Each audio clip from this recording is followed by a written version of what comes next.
Hi viewers, welcome to Amrutha's world. ನಾನಿವತ್ತು ಮೊಟ್ಟೆಯನ್ನು ಹುಳಿ ಮೆಣಸಲ್ಲಿ ಹೇಗೆ ಪದಾರ್ಥ ಮಾಡ್ಬೋದು ಅಂತ ಹೇಳಿ ತೋರಿಸಲಿಕ್ಕೆ ಬಂದಿದ್ದೇನೆ. ಟ್ರೆಡಿಷನಲ್ ರೀತಿಯಲ್ಲಿ ನಮಗೆ ಪದಾರ್ಥ ಮಾಡುವ. ಇದಕ್ಕೆ ಬೇಕಾಗಿ ನಾನೊಂದು 24 ಮೆಣಸು ತಗೊಂಡಿದ್ದೇನೆ. 1.5 ಸ್ಪೂನಿನಷ್ಟು ಕೊತ್ತಂಬರಿ, ಒಂದು ಸ್ವಲ್ಪ ಹುಳಿ ತಗೊಂಡಿದ್ದೇನೆ. ಇದನ್ನು ನಮಗೆ ಒಂದು ಜಾರಲ್ಲಿ ಹಾಕಿ ಹುಡಿ ಮಾಡಬೇಕು.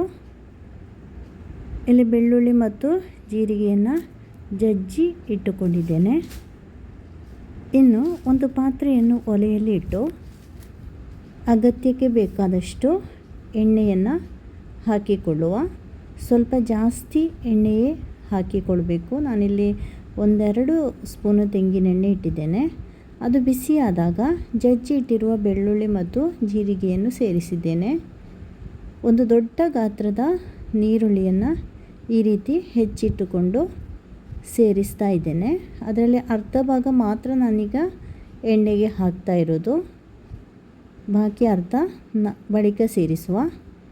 ಇದು ಕೆಂಪಗೆ ಆಗುವಲ್ಲಿಯವರೆಗೆ ಫ್ರೈ ಮಾಡಬೇಕು. ಅದಕ್ಕೆ ಅಗತ್ಯವಿರೋ ಉಪ್ಪನ್ನು ಸೇರಿಸಿದ್ದೇನೆ. ಇನ್ನಿದು ಚೆನ್ನಾಗಿ ಕೆಂಪಾಗಲು ಬಿಡುವ. 2 ದಂಟು ಕರಿಬೇವು ಹಾಕಿದ್ದೇನೆ. ಇನ್ನು ಇದನ್ನು ಈ ರೀತಿ ಚೆನ್ನಾಗಿ ಮಿಕ್ಸ್ ಮಾಡುವ. ಈಗಾಗಲೇ ಅರೆದಿಟ್ಟಿರುವಂತಹ ಮೆಣಸು ಮಸಾಲೆಯನ್ನು ಇದಕ್ಕೆ ಸೇರಿಸುವ. ಚೆನ್ನಾಗಿ ಕುದಿ ಬರುವಲ್ಲಿಯವರೆಗೆ ಇಡಬೇಕು. ಜಾರಿಗೆ ನೀರು ಸೇರಿಸಿ ತೊಳೆದು ಜಾರ್ ಹಾಕಿದ್ದೇನೆ. ಈ ರೀತಿಯಾಗಿ ಒಮ್ಮೆ ಚೆನ್ನಾಗಿ ಮಿಕ್ಸ್ ಮಾಡಿಕೊಡುವ. ಇನ್ನು ಇದಕ್ಕೆ ಅಗತ್ಯದ ಅರಶಿನ ಹುಡಿಯನ್ನು ಸೇರಿಸುವ.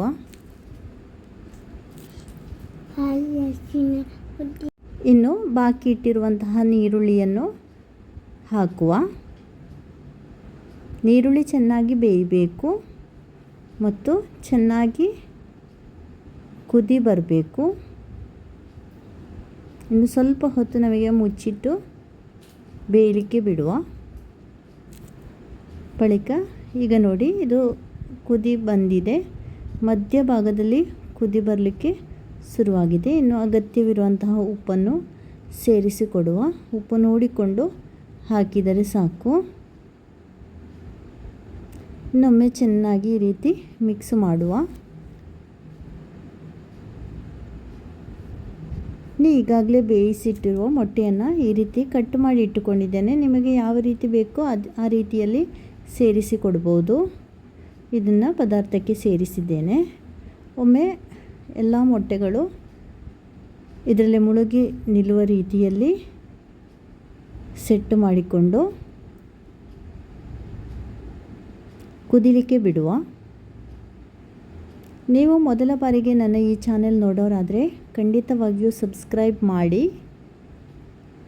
ಅದೇ ರೀತಿ ಈ ವಿಡಿಯೋ ಇಷ್ಟ ಆದರೆ ಲೈಕ್ ಮಾಡಲಿಕ್ಕೂ ಮರಿಬೇಡಿ. ನಿಮ್ಮವರಿಗೆಲ್ಲ ಶೇರ್ ಮಾಡಿ. ತುಂಬ ಸುಲಭವಾಗಿ ಮೊಟ್ಟೆ ಪದಾರ್ಥ ಮಾಡುವ ಈ ರೆಸಿಪಿ ನೀವು ಮಾಡಿ ನೋಡಿ. ಇದರ ಟೇಸ್ಟನ್ನು ಕಮೆಂಟ್ ಬಾಕ್ಸಲ್ಲಿ ತಿಳಿಸಬೇಕು. ಅದೇ ರೀತಿ ಎಲ್ರಿಗೂ ಶೇರ್ ಮಾಡೋದನ್ನು ಮರಿಲೇಬೇಡಿ. ತುಂಬ ಟೇಸ್ಟಿಯಾಗಿರ್ತದೆ. ಖಾರ ನಮಗೆ ಅಷ್ಟು ಗೊತ್ತಾಗಲ್ಲ. ನಮ್ಮ ಅಗತ್ಯಕ್ಕನುಸರಿಸಿ ಮೆಣಸು ಸೇರಿಸ್ಬೋದು. Thank you for watching.